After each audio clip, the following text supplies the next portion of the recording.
معاشی طور پہ سٹیبلٹی ہوگی۔ اور میں پھر سے آپ کو یہ کہہ دوں کہ کل میں نے آپ کو کہا تھا کہ پاکستان جب ہم آئے تھے مارچ میں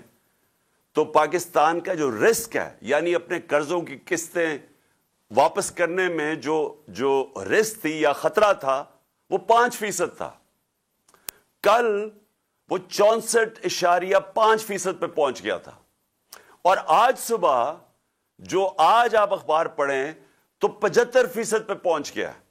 یعنی کہ آج باہر کی دنیا سمجھتی ہے کہ اگر وہ پاکستان کو قرضہ دیں تو 75% چانس ہے کہ پاکستان قرضے واپس دے گا، ڈیفالٹ کر جائے گا۔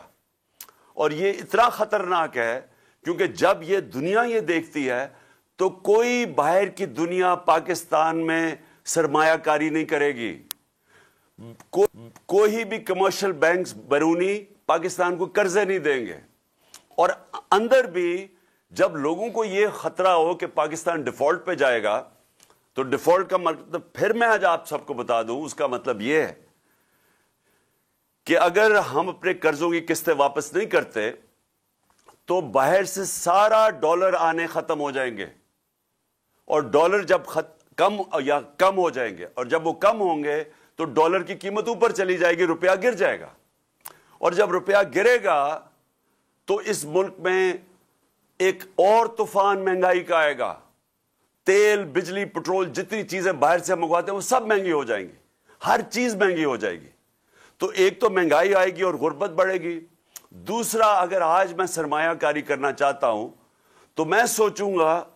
کہ کیوں میں اپنا پیسہ کسی کارخانے میں لگاؤں جبکہ میں وہ اسی پیسے کا ڈالر خرید لوں، کیونکہ روپے تو نیچے جا رہا ہے اور ڈیفالٹ کی طرف جا رہا ہے۔ اس لیے یہ خطرہ ہے، اور اس لیے ضروری یہ ہے کہ ہم اس ملک میں صاف اور شفاف الیکشن کروا کے پاکستان کو اس دلدل سے نکالیں جس میں ہم بڑی تیزی سے کھپتے جا رہے ہیں۔